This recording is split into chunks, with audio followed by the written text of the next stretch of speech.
All right, so I'm still trying to figure out this iPhone. Short story. Over the summer, my 7-year-old accidentally threw my phone in a pool, and I had an Android. I was a faithful Androider, but I decided to go with the iPhone, and I'm still learning. It's a huge learning curve. Anywho, so yeah, excited. I'm going to get these in. Also, lots of new improvements to the garden. I built this raised bed with weathered wood. I went to Home Depot. The guy was nice enough to do what you're not supposed to do. He cut it for me in the dimensions that I needed it. And this is the, raised garden bed that I put together myself. Interesting. I think this is called slime mold. I've seen it before in a raised bed. From what I've read, it's harmless, but it's really awful to look at. I can't stand it. I don't know. Can I just scoop it and put it in compost and then put down fresh soil? I'm sure it's probably in the soil, but moving on. So what I've sowed here, these were all directly sowed except for the squash. All year I've been trying to do loofah. It's wild, weird things have happened with me in the loofah. So I have a feeling it's not going to make it because we're so far in away from summer and headed to cold weather. However, Hawthorne, California, Southern California, we're in zone 10A, 10B, so we'll see.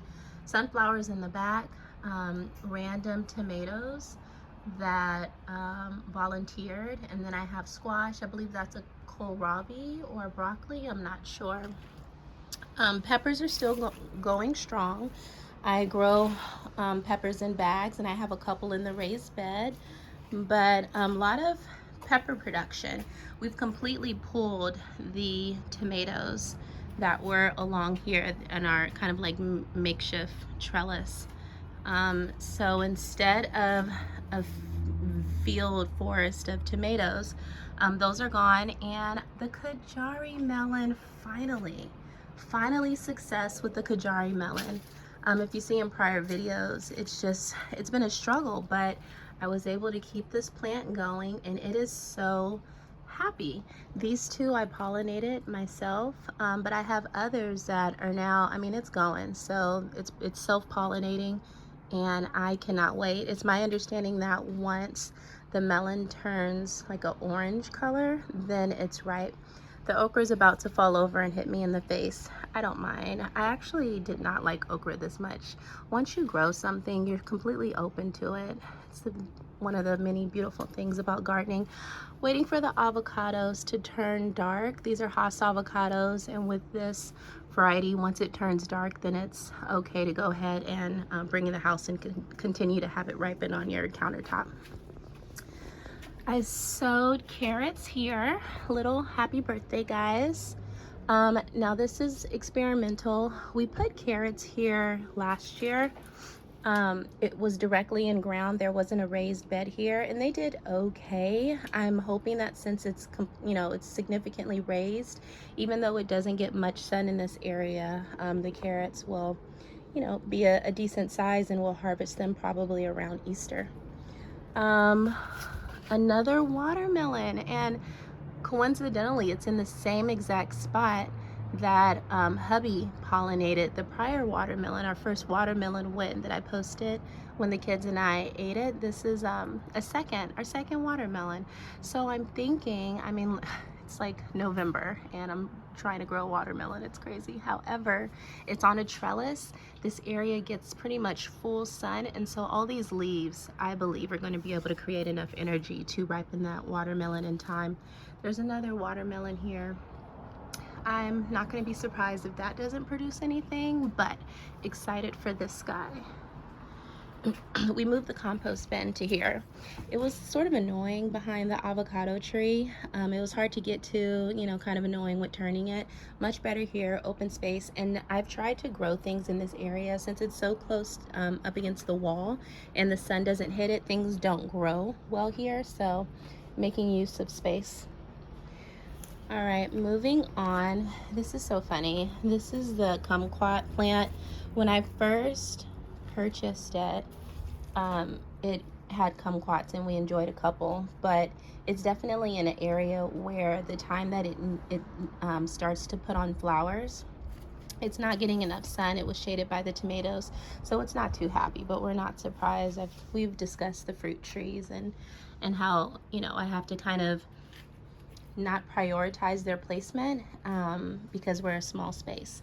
Here is the big surprise, you guys. We're growing corn. This is absolutely wild. I am so excited. I am so excited. I had no idea. Like, look at this. These corn stalks. They're probably, I don't know, like 10 feet tall.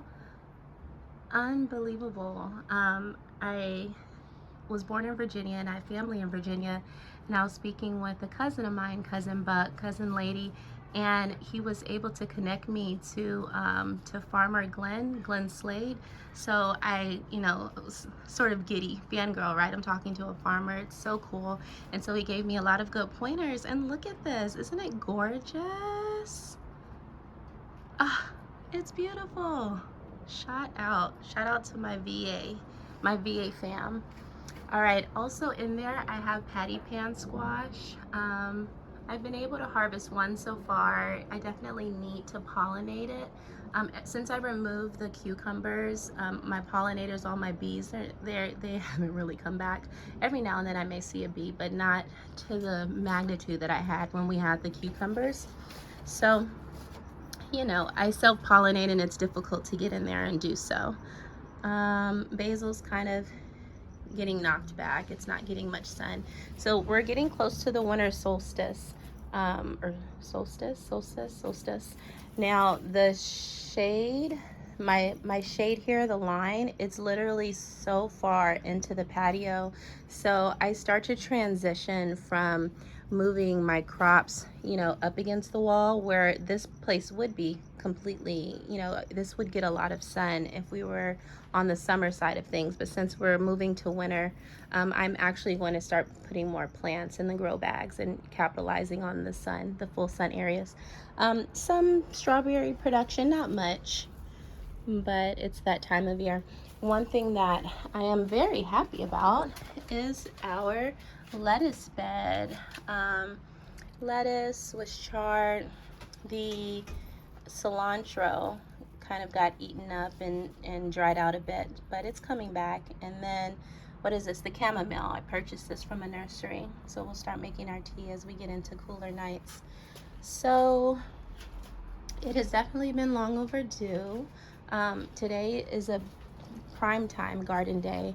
I'm gonna do so much. I can't wait. I'll film the end result of everything, but I'm gonna do some more interplanting there. I'm gonna get rid of that slime mold. Oh, I was gonna show you. This is turning into more of like my herb bed. So it does have the Kajari melon there, but you know, that's of course not perennial. That will get pulled out once I pull those Kajari melons. But yeah, parsley. There was oregano here before I went to Virginia, and a bug decided to take that from me. And then this is the Malabar spinach, and then I have strawberries that I'll propagate and put more strawberries here. Look, excited about that. And then one last thing before we depart. It's kind of hard to see, but right in there I brought lilies. What did it? Okay, so my mom planted, I want to say they're lilies. I'll have to ask my dad. But I was just watching the root system, and I was thinking I could bring that to LA, keep it in some water, kind of like, you know, give the roots, awaken the roots again, and then plant that. And the way it can propagate and spread itself, I'm pretty confident I'll be able to grow that here. So I'm really excited for that. All right. Well, I'm gonna let you guys go. I'm so glad that I did this. If anything, it's nice because, you know, hopefully I can connect to other gardeners, and then it's just nice to sort of archive everything, because this time next year I can see what the garden looked like, and then you kind of have stored away memories and footage on how you want to improve things. So thank you guys for being here with me, and manifesting homesteading. Much love.